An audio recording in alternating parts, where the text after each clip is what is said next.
Many men wish death upon me, and I'm gonna take your life away. Many men. Anyway, guys, we're back with another review of Potter. It is season 5, episode 4, and we have got Second Chances. And boom, we're straight into the heat of it. We kick off the episode with Tommy, Ghost, and Kanan meeting. And again, we've just got this another scenario where Ghost's like, I want to talk with Tommy in private. You know, there's a lot about Teresi. He's like, why didn't you tell me, man? Why didn't you tell me Teresi's out? He's like, I just found out he's out, man. All this beef and Kenan over here and thinks he can use it to his advantage. And then, after Tommy drives off, Kenan says to Ghost, why don't we just take out Teresi? And it's like, and Ghost thought about it. He's like, nah, there's no way Tommy wouldn't fight. I just think loyalty is out the window. I can understand why there's no loyalty really like with Kenan. I guess like they've all got the same objective, which is Dre.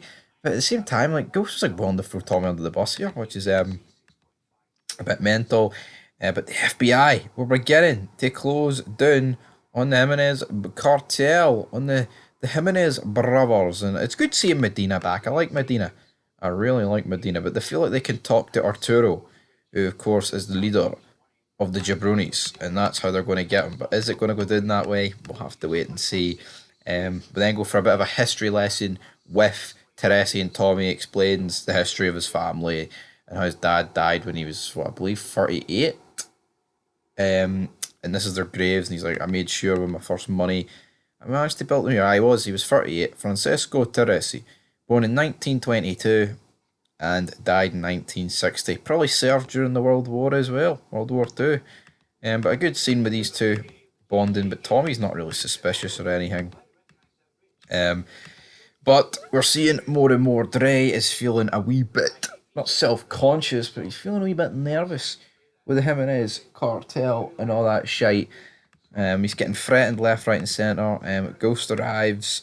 Him and Tasha start slamming at each other, and it's just like a blame game about who's betraying who. It really is, man. And like, no, not who's betraying who, but like who's taking Raina's death the worst and whose fault it was. It's honestly embarrassing. Teresi receives a warm welcome home from Vincent. It just seemed weird. He gave us like really good speech, and Tommy's just sitting there. It's like, what's going on there? What is going on? But we've got all these meetings with Ghost. He goes up on the stage because Tasha refused to go for the wee speech, so he has to do it. And as he's doing the speech, he notices Raina. He freaked out. He had a moment, and now he's drinking. Ghost is drinking a hell of a lot, man. And then businessman Tate decides, well, you know what? I want a new face on this project. I want Dre, which of course they kind of planted the seeds for this back in the previous season. But now, damn, Dre's making his moves.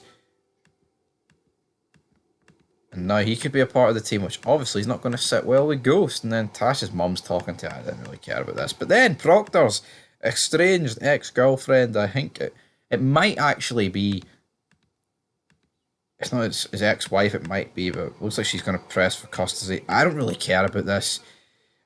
I think they are building up the fact that Proctor might be going away and she might get custody of his daughter, but is that really that much of a big deal? But of course, Tommy, he needs to wipe out the Jimenez cartel, but he's not telling Teresi that he needs to do that, because if he told Teresi he'd do that, he'd just go and tell Mac. But then Arturo gives up the fact that he didn't kill the leader, and he's like, well, I'll tell you where they're meeting the cartel today. Proctor then has like an emergency meeting with Ghost, and then Ghost kind of confronts him about how the fuck you knew about Teresi, all this shit, you're not telling me anything. Ghost is like, they're only playing for one team, Proctor, it's yourself. You don't care about me or Tommy. But then Proctor points out, it's like, when you get shot, I helped you. I helped you guys. I think it's about, I think the way they treat Proctor's unfair now. Oh, admittedly, Proctor's got all the details to bring them down, but my God, it's not going according to plan. We then get the airport meet. So yeah, the 60k that was hoovered out of the club by the Jimenez gets paid back. It's all good. Dre leaves, and then as Tommy's watching in the airport, the FBI arrive and the Jimenez cartel get arrested. And it's like, yeah, things are going according to plan. Then Steve, who Angela slept with, arrives with the DEA, but turns out he's no DAA, he's DEA. He's very much higher up than that. And he gets the cartel off, but the woman wants her brother dead. And it's like, all these revelating stories. And there's something weird about her. One half of the cartel Hermanos, the Jimenez Hermanos, she's, how do you say it? pretty hot. But Steve says he didn't job Angela out and that this is just what has to be done, to be honest. But we're seeing the cartel almost fold from within. But then Angela sees that they've reactivated the remote tracker on Thomas Egan, and it's from Mac and Sax. So damn, she's then she talks to her boss. It's confronted here, and she's like, "Well, why wasn't I know about this?" But then the woman's like, "Ah, we've got nothing, so I'll let you back on the case, Angela." Completely blown. This fucking wide open Proctor then gets his entire apartment searched, and of course it's for the Homeland Security agent. Not good. And it's like, with all this going down, and now this is when the head woman decides to like let Angela into the loop. Honestly, man, ridiculous, fucking ridiculous. We've got more Ghost and Reyna arguing. Reyna, she's dead. I mean, Ghost and Tasha arguing. Looks like Ghost is finally going to move out of the house. And then Tommy gets a text message for Kanan. Kanan's like, right, let's make a plan for these Jimenez motherfuckers.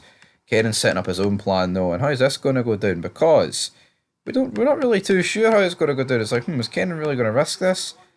This would be pretty insane, but he does decide to risk it. He pays off his two guys to fire blanks outside Vincent's.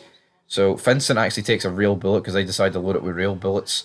And then, yeah, Kanan ends up saving them and dropping the two guys, saving Tommy, Sammy, and Vincent. Teresi wasn't there. And then Ghost for him, he meets Dre in the boardroom. Dre is now a part of the team, and it was a very funny dynamic seeing these two next to each other. And obviously, the disdain is definitely more from Ghost's side rather than Dre, so that was interesting. Kanan then sits down with Vincent and lets slip that, well, I'll tell you what, big man, the beef with Dre ain't settled. Your guys died in Fane and Tommy lied to you. But I understand why Kanan's lying, right? But would Vincent not want a more reputable source than this? About like two members of his own crew lying and Tommy lying? Apparently not. Teresi then finally tells Connie that he has turned rat, but not on his crew. So that Tommy bastard, damn it. Tommy then shows up and Tommy's like, da da da da. And then Teresi's like, son, it's okay. Is Tommy actually Teresi's son? I guess that's what's going to be the real thing that's left. Then the NYPD woman that's harassing Angela, thinking she's at the helm of something. Of course, Angela is very corrupt. Is putting her wee bulletin board together, so she looks like she's going to cause a bit of chaos, damn it. Some chaos is going to happen. And then Ghost meets with Angela. And it looks like we're reminiscing about old times. It's like, seriously?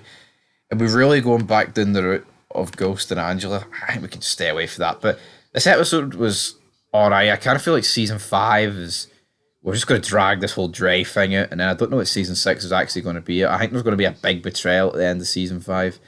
And then I'll set up season 6. But I would be shocked if Dre... Well, maybe not shocked, but I would be flabbergasted if Dre... or at least, like, you know, some of the Jimenez cartel guys are not dead by the end of this season, guys. But I'm going to give this episode a 7 out of 10. But until next time, peace.